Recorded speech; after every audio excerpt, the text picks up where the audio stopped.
राष्ट्रपति रामनाथ कोविंद की यूपी यात्रा का आज आखिरी दिन। राष्ट्रपति विशेष ट्रेन से पहुंचे अयोध्या, कई परियोजनाओं का किया शिलान्यास।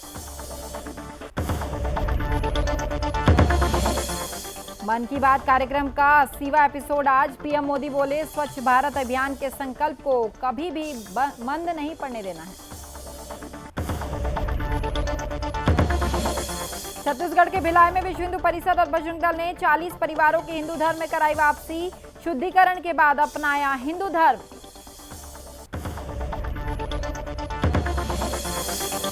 और काबुल एयरपोर्ट पर हो सकता है आतंकी हमला। अमेरिकी राष्ट्रपति बाइडेन ने दी जानकारी, लोगों को एयरपोर्ट से दूर रहने की दी है सलाह।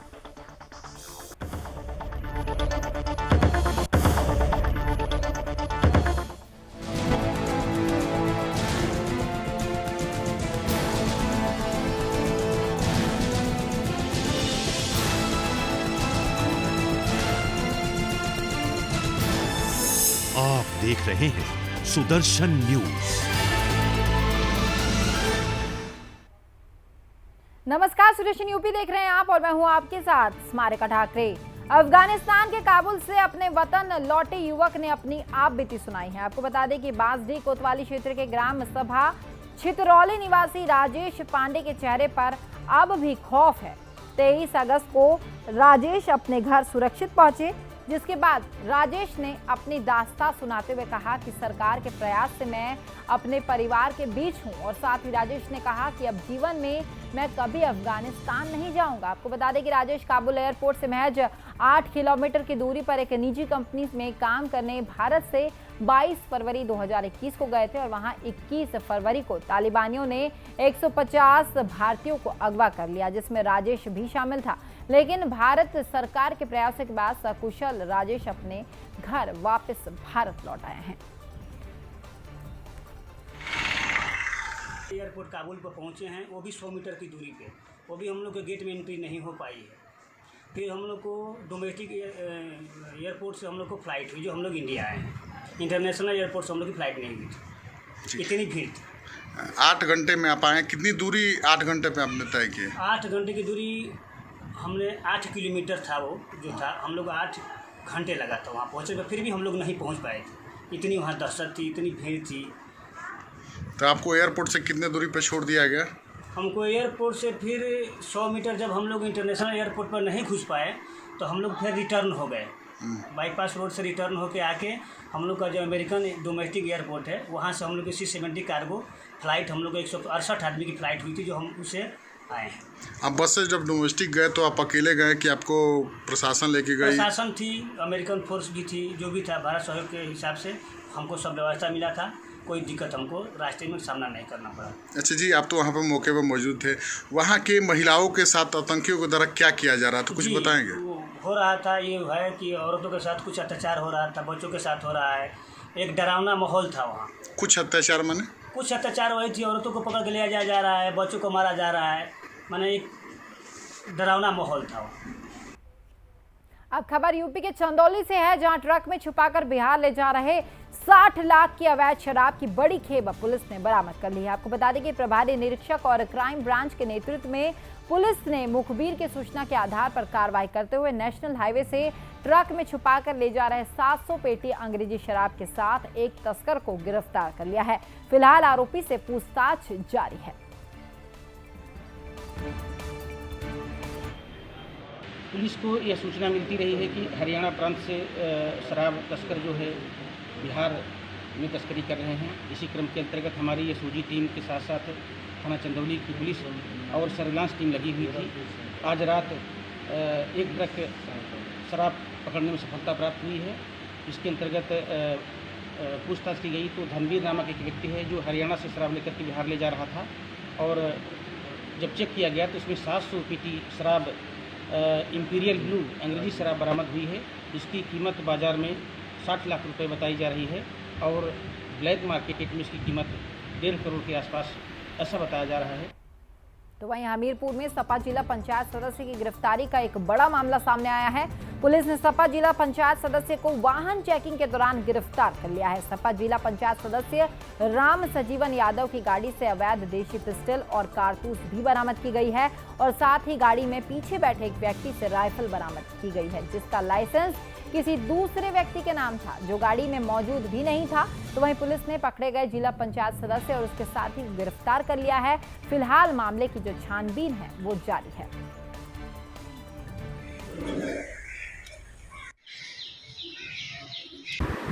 हमीरपुर जनपद के पुराना थाना अंतर्गत वाहन चेकिंग के दौरान जब मनकी तिराहा पर चेकिंग की जा रही थी, उसी समय एक फॉर्च्यूनर गाड़ी में जा रही थी, जिसको रोक करके चेक किया गया तो उसमें आगे बैठे राम सजीवन यादव के पास एक अवैध पिस्टल बरामद हुआ। दूसरा राजेंद्र यादव नाम का आदमी जो पीछे बैठा हुआ था, उसके पास एक 315 बोर का राइफल बरामद हुआ। राइफल का जो ओनर है वो गाड़ी में नहीं था, बताया जाता है कि किसी दूसरे की राइफल है। और राम सजीवन से जो पिस्टल बरामद हुआ वो अवैध पिस्टल है। ये राम सजीवन यादव। तो वहीं कानपुर के नौबस्ता क्षेत्र के गल्ला मंडी में उस समय हड़कंप मच गया जब गाड़ी में सवार बदमाशों ने गाड़ी में बैठे होटल मालिक के ऊपर ईंट पत्थर के साथ गोलियों से हमला कर दिया, जिसके बाद होटल मालिक ने बदमाशों से अपना किसी तरह से जान बचाई। तो वहीं गोली की आवाज सुनकर आसपास के लोग घटनास्थल पर पहुंच गए। स्थानीय लोगों को देखते ही तीनों बदमाश मौके से फरार हो गए। तो वहीं मामले की शिकायत पीड़ित ने थाने में दर्ज की है। मामला दर्ज कर अब जांच जो है वो जारी है।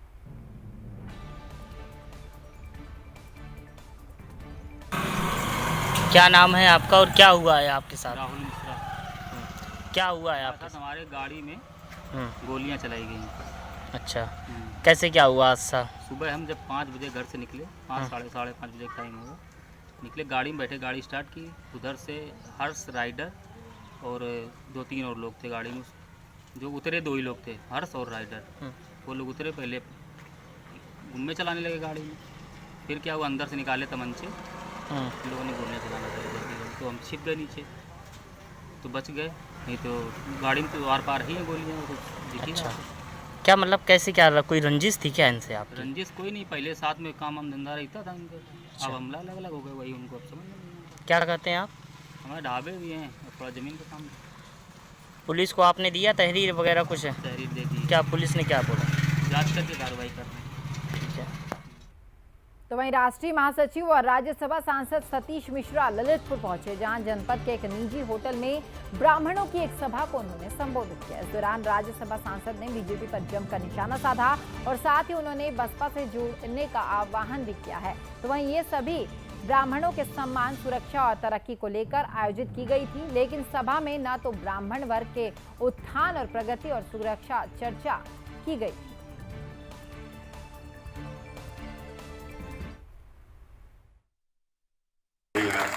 अयोध्या में हम तो सोच रहे थे कि अब तो मंदिर बन गया होगा, इतना रुपया इकट्ठा किया है, उसके नाम पे मंदिर बना दिया होगा। और जब माननीय सर्वोच्च न्यायालय ने अपना निर्णय लगभग 1.5 वर्ष पहले दिया था, तो उसके बाद से अब तो 1.5 वर्ष हो गया है और इन्होंने कहा तो हम तो मंदिर बनाने में 1 साल लेंगे, तो मंदिर तो जरूर बन गया होगा। लेकिन वहां पर कुछ भी नजर नहीं आया। जब सर्वोच्च न्यायालय का निर्णय हुआ था, याद करिए, उसके बाद फिर से इन्होंने झोला लेके पूरे प्रदेश में और देश में लोगों को भेज दिया।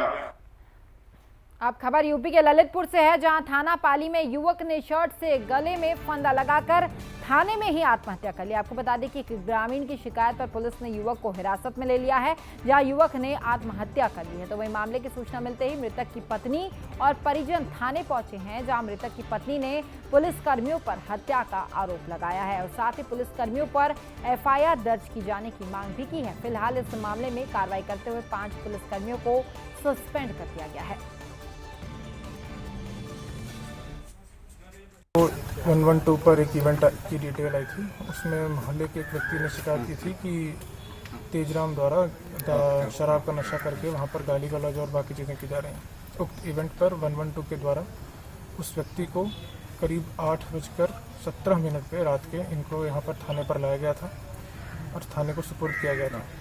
उसके बाद इनको यहाँ पर बिठाया गया था। इनको लिखा पढ़ी में इनकी दाखिला नहीं हुआ था। इसके बाद करीब दोपहर के 12 बजे ये सूचना यहाँ पर प्राप्त हुई थी। यहाँ के लोगों ने इसको नोटिस किया था कि उस व्यक्ति ने यहाँ पर जो तबीयत खराब है आपको कोई सही बात बताई क्या उन्होंने? नहीं, हमें सही बात नहीं बताई। क्या कह रहे थे वो लोग जी कह रहे तबीयत खराब है।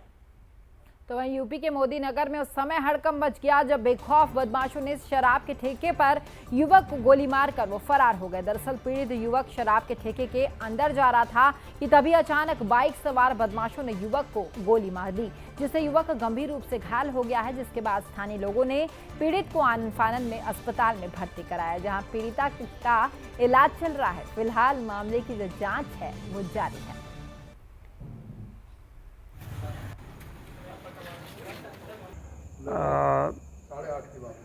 सूचना मिली है कि करीब शाम में 8:30 बजे के करीब जो है दीपक नाम के व्यक्ति को जो है पीठ में गोली लगने की सूचना मिली है। उसे जो है अस्पताल में यहाँ पे भर्ती कराया गया था। डॉक्टरों ने उसे जो है मेरठ रिफ़र कर दिया है। जांच चल रही है, तहरीर मिलने पर आवश्यक कार्रवाई की जाएगी। बाहर खड़े थे, हम आए थे, 2 जने हमारे साथ थे, एक मेरा भाई एक ये, और ये दोनों साथ थे, बात कर रहे थे। तो वो सीधा अंदर चले, एकदम से आवाज़ आई, हमें पता नहीं थी कि सीट की आवाज़ आई। पर जब वो अंदर से आए ना, जो 2 जने थे जिन्होंने गोली मारी, एक ने तमंचा तो यहाँ लगाया, स्प्लेंडर बाइक पे थे, और उसके पीछे बैठ के वो सीधा गया। इनने जैसे मुझसे कही कि हाँ भाई पकड़ पकड़ पकड़। दीपक भाई इतने में तुरंत बाहर आते हैं कि हाँ भाई मुझे ले चलो, मुझे बचा लो बस। हम फिर तुरंत है ना बाइक लेके यहाँ पे आते हैं हॉस्पिटल के अंदर। अब उन्हें वहाँ पे शिफ्ट करा गया मेरठ। अब खबर यूपी के मुजफ्फरनगर से है, जहां एक निजी अस्पताल में अपनी बेटी का इलाज कराने आई एक महिला के साथ अस्पताल के स्टाफ द्वारा दुष्कर्म का प्रयास किया गया। आपको बता दें कि एक महिला ने बुखार से पीड़ित अपनी 5 साल की बेटी को अस्पताल में भर्ती कराया था, जहां हॉस्पिटल का एक कर्मचारी ने पीड़िता की बेटी का बुखार चेक करने के बहाने आया और महिला के साथ दुष्कर्म करने का प्रयास करने लगा, जिसके बाद पीड़िता ने आरोपी के चंगुल से अपने आप को बचाया। तो वहीं पीड़िता ने इस मामले की सूचना पुलिस को दे दी है। तो वहीं इस मामले से आहत हिंदूवादी संगठन के लोगों ने अस्पताल में जमकर हंगामा किया। मौके पर पहुंची पुलिस ने मामले को शांत करवाया और जांच अब शुरू कर दी गई है। मां के साथ में छेड़छाड़ की और गले में निशान है, जान से मारने की कोशिश की। तो आप लोग क्या चाहते हो? ये इस तरह के गलत स्टाफ यहाँ से हटाए जाएं। स्टाफ की पूरी जांच पड़ताल करने के बाद इन नर्सिंग होमों को स्टाफ को रखना चाहिए और ऐसे अवांछित तत्व, गलत तत्व इसमें नहीं होने चाहिए। 2000 रुपये रोज पे कमरा ले रखा है और क्या सुरक्षा नर्सिंग होम ने उनको दी है, ये सबके सामने है। ये साईं हॉस्पिटल में एक लड़की एडमिट हुई थी, प्रेमपुरी के रहने वाले थे, और जानकारी में आया है कि जो उन्होंने मुकदमा लिखाया है कि वो हॉस्पिटल का ही एक स्टाफ का एक लड़का था, उसने अश्लील हरकतें, छेड़छाड़ उस लड़की के साथ की है। इसका नाम शौकीन है, शौकीन त्यागी, जो कि दधेड़ू का रहने वाला है और हॉस्पिटल का क्लास 4 का कर्मचारी है। जानकारी में आगे इसके द्वारा कुछ अश्लील हरकतें की गई हैं। इसमें मुकदमा पंजीकृत कर लिया गया है और बहुत शीघ्र इसकी गिरफ्तारी के लिए बीटी में लग गई है, शीघ्र इसको गिरफ्तार भी करेंगे। तो वहीं बीजेपी के प्रदेश उपाध्यक्ष और एमएलसी यूपी के संत कबीरनगर पहुंचे, जहां बीजेपी कार्यकर्ताओं ने प्रदेश उपाध्यक्ष और एमएलसी का जोरदार स्वागत किया। इसी दौरान 2022 विधानसभा चुनाव पर चर्चा भी की गई और साथ ही अरविंद कुमार शर्मा ने कहा कि 2022 विधानसभा चुनाव को लेकर सभी कार्यकर्ता पूरी तरह से तैयार हैं। उन्होंने कहा कि मोदी जी जात पात और धर्म नहीं देखते, वो सिर्फ विकास देखते हैं। इतना ही नहीं, मोदी जी के नेतृत्व में बीजेपी एक बार फिर से ताकत से अपनी सरकार दोबारा बनवाएगी।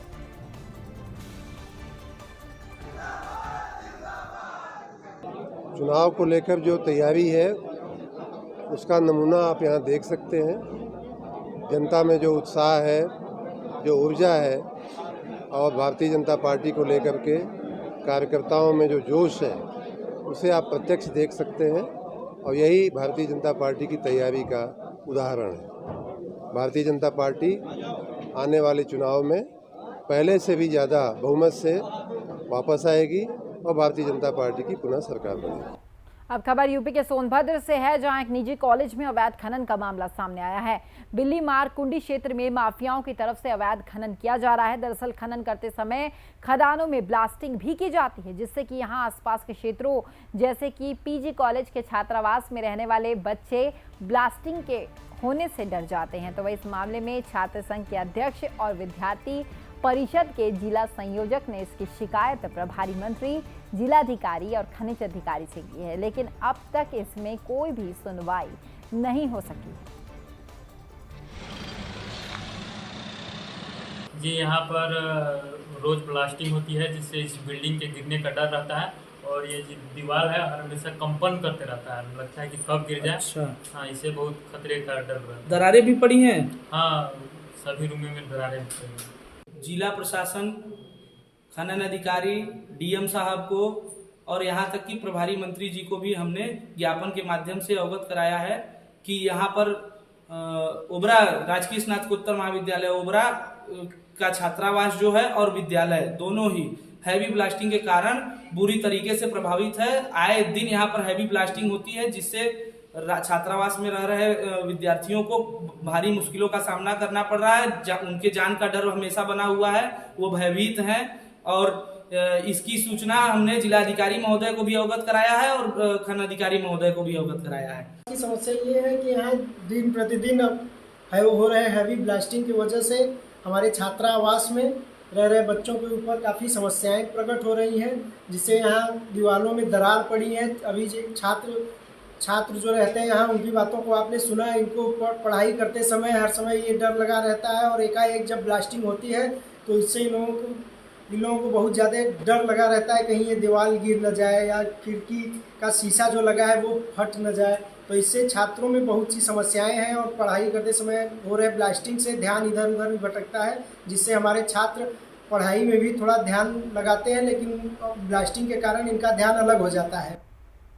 अब खबर सोनभद्र से है, जहां आदिवासी बहुल क्षेत्र में लगभग 5 करोड़ की लागत से बनी राजकीय इंटर कॉलेज गुरमुरा की बिल्डिंग जर्जर हालत में पड़ी हुई है। ये बताया जा रहा है कि मुख्यमंत्री योगी आदित्यनाथ के द्वारा उद्घाटन करने के बावजूद भी कॉलेज में पढ़ाई शुरू नहीं हो पाई है। 4 साल से बंद पड़े कॉलेज की बिल्डिंग खंडहर में तब्दील हो गई है। उद्घाटन के बावजूद भी कर्मचारियों, अधिकारियों की नियुक्ति न होना शिक्षा विभाग के साथ साथ शासन प्रशासन पर भी एक बड़ा सवाल खड़ा करता है। तो वहीं इस मामले को लेकर ग्रामीणों में भी काफी आक्रोश जो है वो देखने को मिल रहा है।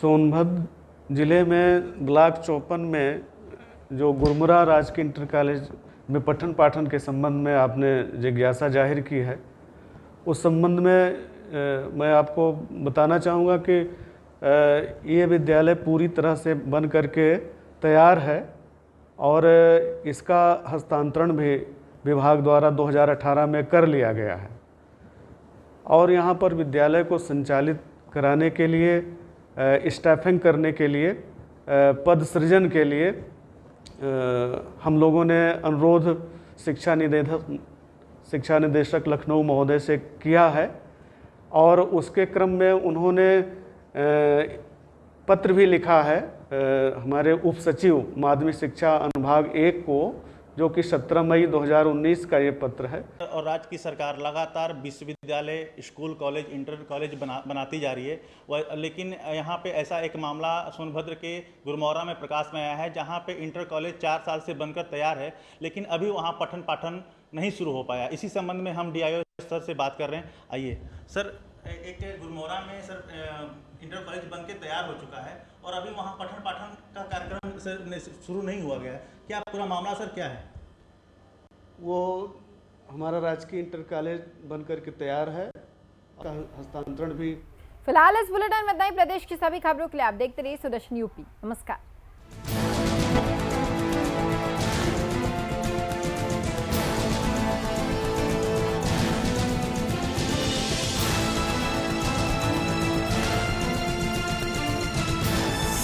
आप देख रहे हैं सुदर्शन न्यूज।